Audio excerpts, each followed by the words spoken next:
Behind me is Lumley Castle, a spectacular Grade 1 listed building at Chesterley Street in County Durham. This used to be a stronghold on the borders between England and Scotland, but now it's a 4-star hotel. And like many castles, Lumley has its ghost stories, but more so than many others, because this is said to be one of County Durham's most haunted castles. I'm going to spend the night here. I'm going to tell you all of the tales of ghosts and spectres and give you a feel for the place. But first, some history. And this castle's history begins with a man going by the name of Ralph Lumley. Ralph was a soldier and loyal subject to King Richard II. In 1385, under Henry Percy, he fought the Scots in defence of Berwick, and in 1388, he was there at the Battle of Otterburn, where the Scottish inflicted a devastating defeat on the English. Ralph was captured, and he remained a prisoner of the Scots until late 1389, when he was ransomed, and King Richard contributed to the cost.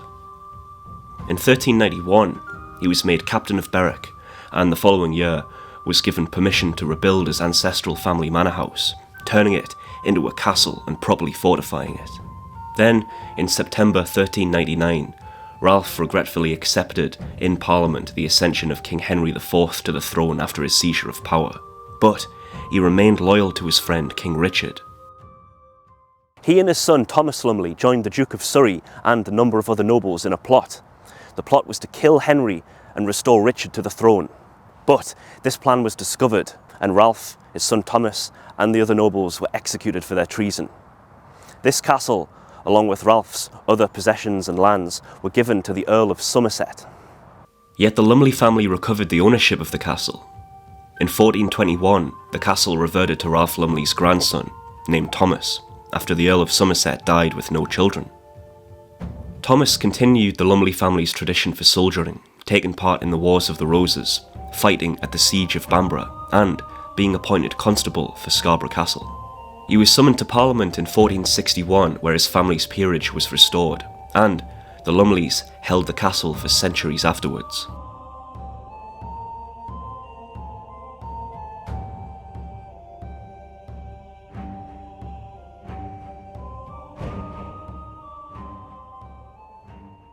The castle's had a number of interesting visitors over the years, including King James VI of Scotland, who of course became James I of England in 1603.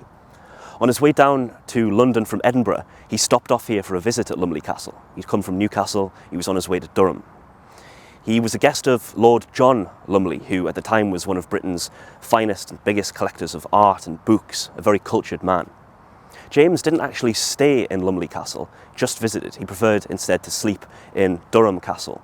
But there is a room in the castle called the King James Suite, and the King James Suite used to be the chapel, so it's highly likely that while James didn't stay here, he probably did visit that room that's now named after him.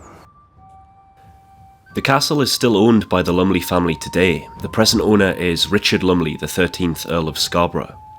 In 1976, the family handed the management of the castle over to the company No Ordinary Hotels, and they turned it into the hotel it is today. And before that, it had been a hall of residence for students at Durham University for a number of years.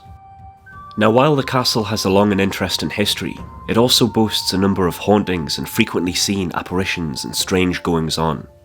Unlike a lot of castles, hotels and stately homes that prefer not to draw attention to their ghost stories, Lumley embraces their hauntings and chilling tales without turning the castle into a tourist trap or making the hotel tacky.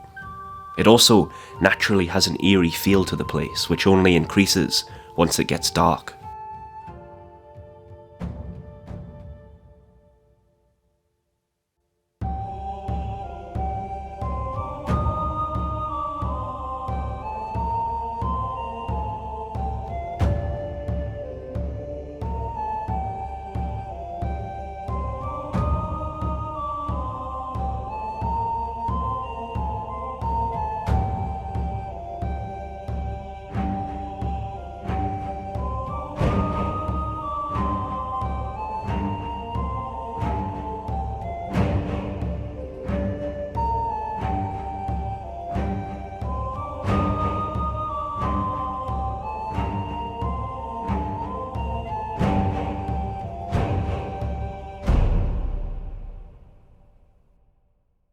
There's a number of ghosts here at Lumley Castle. We'll start with the most famous and the most frequently seen, Lady Lily, supposedly the wife of Ralph Lumley.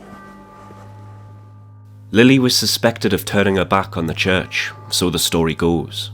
Some suggest atheism, some think she held on to some old pagan beliefs, and others suspect that she had ideas of reform in her mind. But regardless, her lack of faith or problems with the faith in the church became known to locals, and soon 2 priests based at the nearby Finkel Priory came to the castle to speak with her about this troubling news. An argument broke out between the priests and Lily, which turned into a scuffle. A scuffle that ended with the men murdering Lily and throwing her body down a well inside the castle. It's said that she was first imprisoned in a small bedroom, and after consideration, the priests decided that death must be her sentence.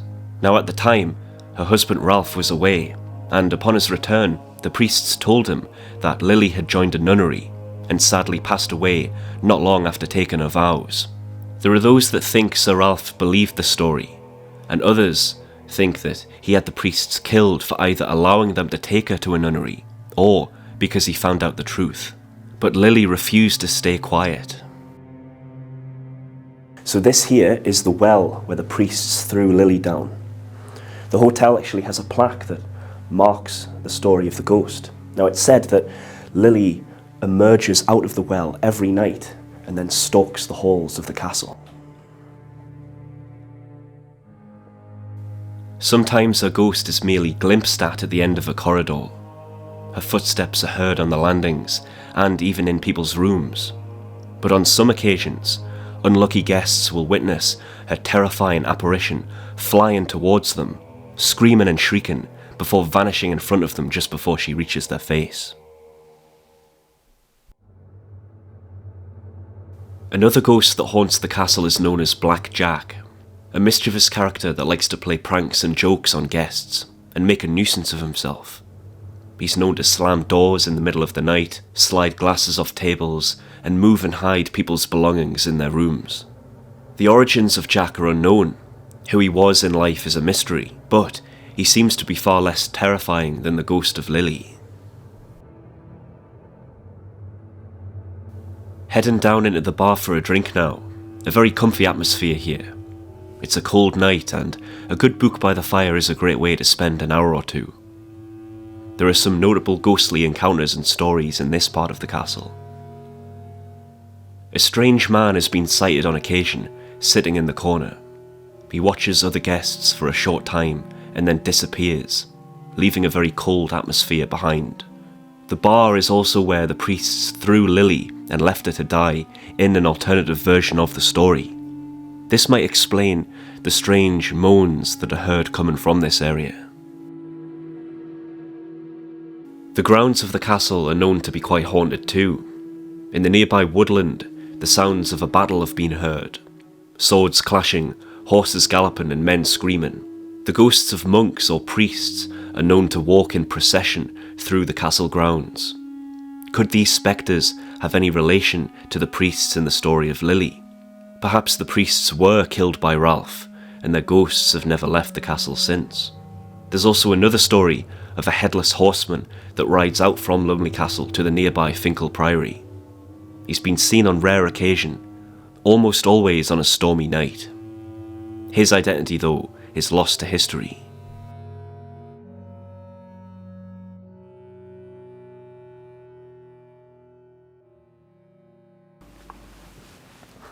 I'm having to keep my voice down now as all the other guests are asleep, but I'm up on the 2nd floor, and on this floor it's said that the ghosts of children are seen and heard. Children running around, screaming, crying, laughing, when there's no living children present at all.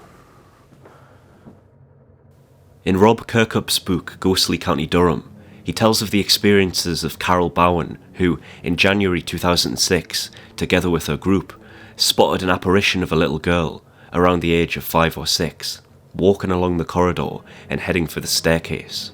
She was dressed in 19th century clothing, she said. Now, before I get into the final chapter of Lumley's ghost stories, I think it's fitting to speak of my own experiences here.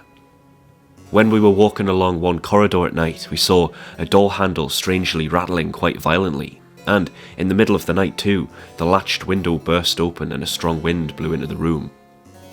Quite easy to dismiss, but it was quite spooky nonetheless.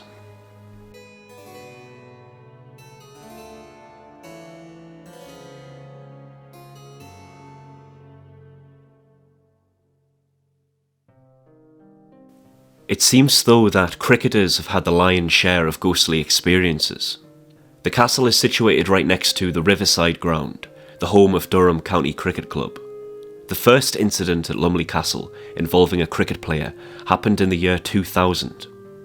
The West Indian team was staying, and before dawn, 3 players had checked out and stayed elsewhere at their own expense. The captain, Jimmy Adams, said, "There were a few funny goings on, but we put them down to Franklin Rose running around under a bedsheet." Mr. Adams laughed it off as a joke, yet it seems strange that he and 2 others decided to leave in the middle of the night over this. 2 years later, it was the Indians that were staying. Sourav Ganguly, when retiring to his room after dinner, closed the curtains and switched off the lights, ready to sleep. But then he heard the sound of running water from his bathroom. By the time he got out of bed and went over to the sink, the water had stopped. He went back to bed, yet the same thing happened twice more. By now, India's captain was really scared, and he went to teammate Robin Singh's room, asking if he could stay with him that night.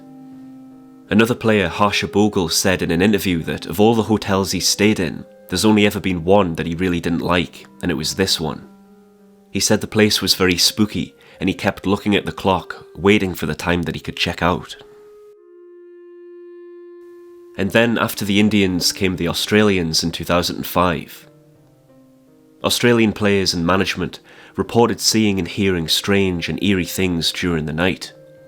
Shane Watson was so scared that he slept on the floor of his teammate Brett Lee's room. Australian media officer Belinda Dennett said several of the players were uneasy, although a lot of them in the morning said they were fine, but maybe they were just trying to be brave. She then added, "I saw ghosts. I swear I'm telling the truth. I closed the blind in the room before I went to bed, but when I was woken up at 4 a.m. by my phone, the blind was up again. I looked out of the window and saw a procession of white people walking past. It was amazing, very scary. Then I returned to bed and the blind went up again. And there was someone looking through the window. I know I wasn't dreaming because I wrote down the message from my phone at the time." Certainly, when I started to tell my story, a lot of them didn't want to know the details. So these are Lumley's ghost stories. But I must point out a final piece of history regarding the ghost of Lily. Now the history is quite cloudy when it comes to her. She's said to be the wife of Ralph Lumley, but there's no record of this being the case. Ralph was married to a woman named Eleanor Neville. So, did Ralph have a wife named Lily beforehand? Or was she actually just a mistress? Or was it another Lumley man that married her? We'll never know the truth. Lily is a mystery. Yet, guests continue to see that ghostly woman at night inside the castle. Why not stay here yourself and see if you can cross her path? I hope you enjoyed this video of Lumley Castle in County Durham. You can find more castle ghost stories on this channel, such as Tully Castle in Fermanagh and Bamburgh Castle in Northumberland. I wouldn't be able to visit all these great places and make videos like this without the support of my patrons, as it's an expensive business. So I'm very thankful to all of those that help me, and that is the best way to aid me in producing more content like this. So thank you, and I'll see you all in the next video.